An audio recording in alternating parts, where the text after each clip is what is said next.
All right, sixth grade students, we are back here with Unit 9, Lesson 1, still Lesson 1, all about the Byzantine Empire.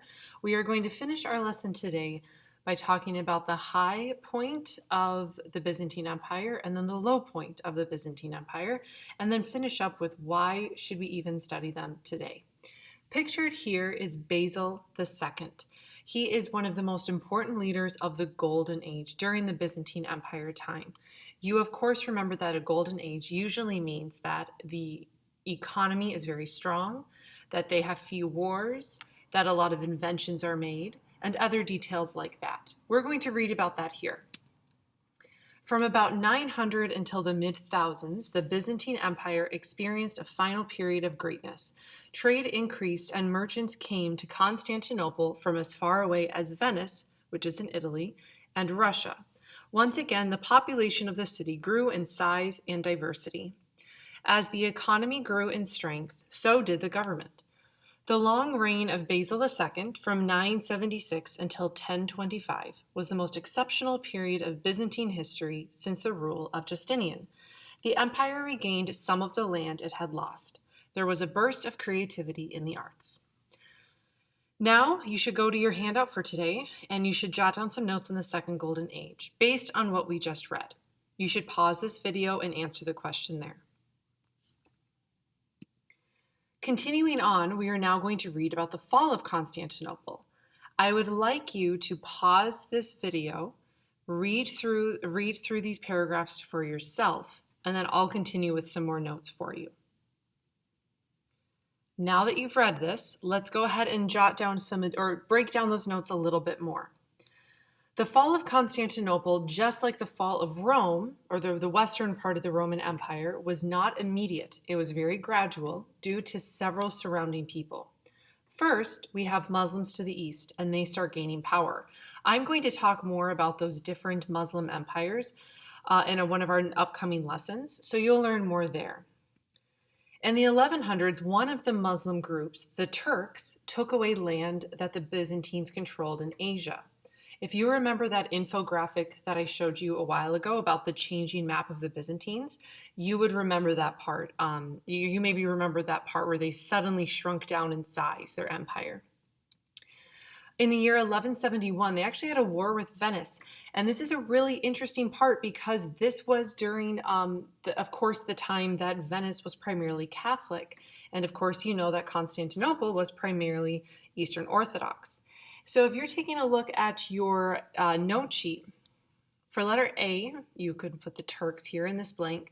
For letter B, I want you to write down the word crusades. Now that's not up here right here, but it is right here. Crusaders is right here. We are going to talk a lot more about the Crusades, and it's just one of those things where I have to kind of pause here and not spend too much time on because it's more applicable in a future unit. But this is a crazy period of time. When the people from the western part of the former Roman Empire started attacking the Holy Land, which is Jerusalem primarily. And on their way to attack Jerusalem, they attacked instead Constantinople, which is as bizarre as it sounds. Why are Christians attacking other Christians? We'll get more into that weird point of history later on. So this war in Venice with Christians turned into a crusade against Constantinople in 1200, a few years later. And then we get into some more battles. So by the year 1261, they had regained the capital, but the empire was almost completely destroyed. Finally, and this is that last part of that map that I showed you like a week and a half ago, where they had barely any land left. This is finally the straw that completely toppled the Byzantine Empire. 70,000 Turks attacked Constantinople in the year 1453. The Turks took over it, named it Istanbul, and it became the center of the Ottoman Empire and the Muslim religion. Okay, so you should have everything here. And let's see here. Oh, for this one, you should be putting 1,000 years. After standing for more than 1,000 years, the city finally fell.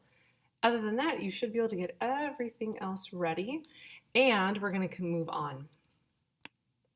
Let's go ahead and talk about Istanbul today. So, as I show you just a very few pictures, we're not going to be able to spend as much time talking about it as I would like to. I'm just going to have you pause the video when I'm finished, jot down some notes, and then you can go, and then you can move on with the video. So, just a quick review. Remember, the city had been called Byzantium. When Constantine became emperor and moved the capital from Rome to Byzantium, he renamed it Constantinople, and today, of course, it is called Istanbul. So you should be able to remember all those names and explain who called it what name. Of course, the Muslims renamed it to Istanbul, the Turks. Istanbul is the only city in the world that is in two different continents. You've got Europe over here, Asia over here. We talked about this already, the fact that the Bosporus Strait runs through it. So you've got Asian Istanbul and European Istanbul on the other side. You'll notice that the spelling is different depending on what country you're from. Just a cool highlight of the city. It has this gigantic bridge almost a mile long connecting the two parts of the city. And here's some cool pictures for you. This looks like the Hagia Sophia. It's not. It's a different famous mosque that is there. You also have this famous train terminal, bus terminal, and then some of the major buildings in downtown. Istanbul has always been a pretty cool city to go visit. It has become slightly more dangerous since in the last 10 years there's been a few terrorist attacks there. And so less people are visiting it today, but it's still one of those cities that if you're going to visit Eastern Europe or Asia, a lot of people do try to get there. Another cool place is this Topkapi Palace. I actually have a cool, what's it called? Like, it's like a virtual field trip where you can go see this palace. So I'm going to try to post that later this week for you. This is where the Ottoman Empire ruled from. So it's a cool palace, like a castle really, that you can go visit today. Just a few other cool pictures for you, or one more cool picture for you of Istanbul to give you an idea of what it would look like. Now I'd like to talk to you a little bit more about the Hagia Sophia. Of course, we've already talked a lot about the Hagia Sophia. You remember that this was burned down in the Nika riots when Justinian was the ruler. He then rebuilt it in just 5 years. When the Turks took over Constantinople and made it Istanbul, they then added Muslim depictions like these minarets here and then Arabic inside. So there's that summary there for you. Today, it's no longer a mosque or an Eastern Orthodox church. It is now just a museum. And it's very strange to be in there because you can see things that are very Christian or very Orthodox like this. You see the Virgin Mary holding Jesus. Justinian and Constantine are on the other sides. And this is very much a Byzantine Orthodox style of artwork. Very classically, they never show Jesus actually as like a baby. He just looks like a little adult in like a baby body. You'll also notice that Justinian and Constantine are made holy by these little halos around their head. Very much an Orthodox thing. When the Turks took over, they painted over everything that was Christian. And when it was a museum, they very carefully started removing that paint so that people could see the Christian artwork since it was so famous. Now you can see, and this is a kind of an optical illusion. These are the lights that are hanging down low. It looks like they're just a few inches above the ground, but they're not. They're much closer than you would, or they're much higher than you would think.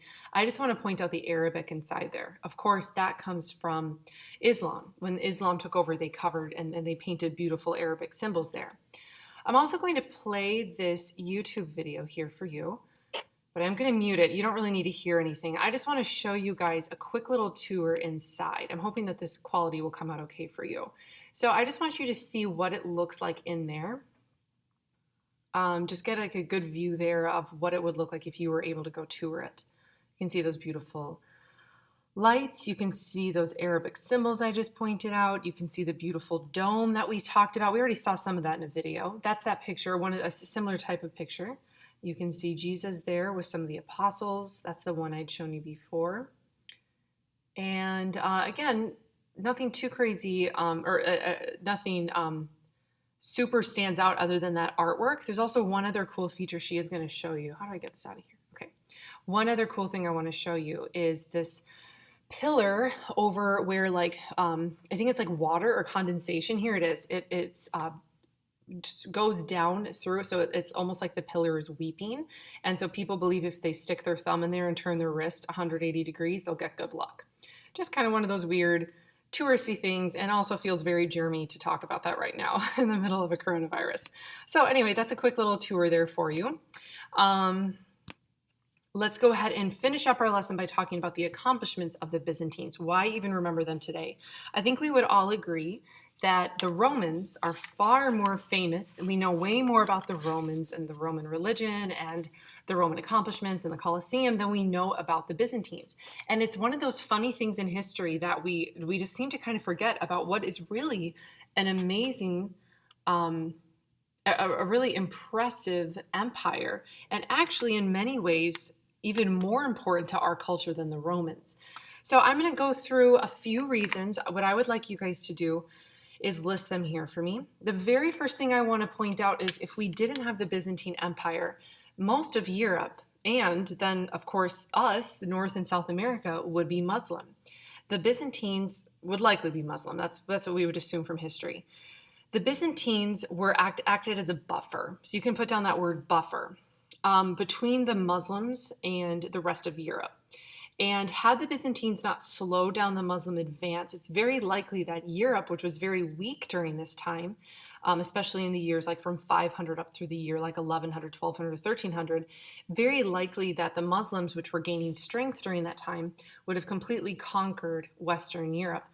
Turned it Muslim, which means Christopher Columbus would have been Muslim, which means he would have brought Islam over to North America as opposed to Catholicism.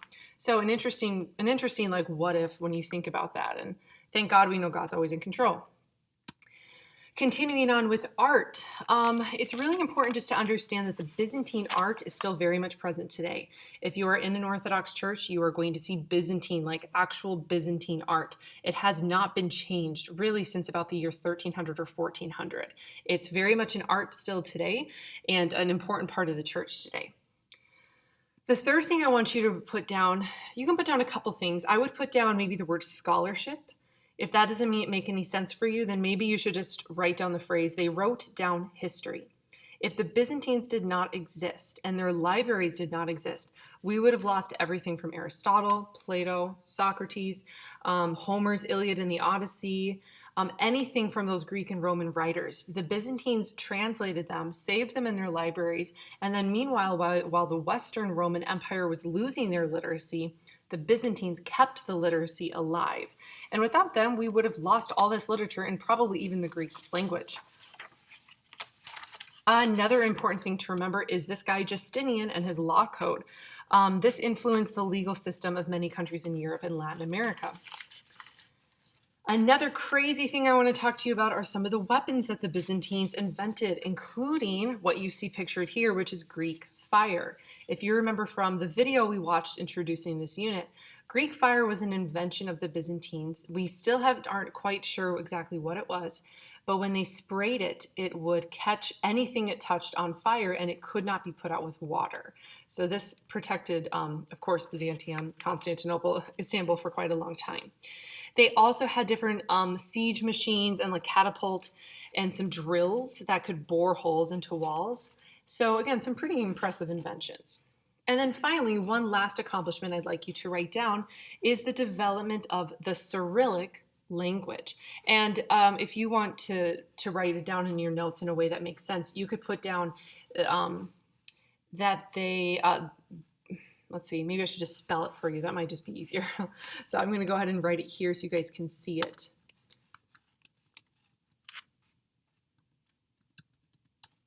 Oops, not that way, this way. Okay, so Cyrillic is how you spell it. And this is the language. If I go back here, maybe some of you know what this looks like. I wish I could hear your answers.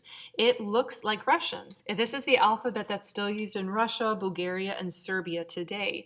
And the reason why this we credit this to the Byzantines is because I can't remember exactly in which year, but the Byzantine emperor sent 2 missionaries to the Slavic people called the Moravians, which were a part of present-day Czech Republic. And these missionaries invented an alphabet for those people so they could teach them about Jesus. So they listened to their language, they wrote it down. It's actually similar to Greek, very, very similar, not 100%, but very similar to Greek letters. And because of those missionaries, this type of written language was used for, many different peoples in Eastern Europe, and of course is still used today. So your handout should be finished here. You should have a bunch of different reasons here, including, Cyrillic here for number 4. I'd like you to answer these questions, and let me know, of course, if you have any questions on our lesson. I hope you have a wonderful day, and I'm excited to talk to you guys tomorrow.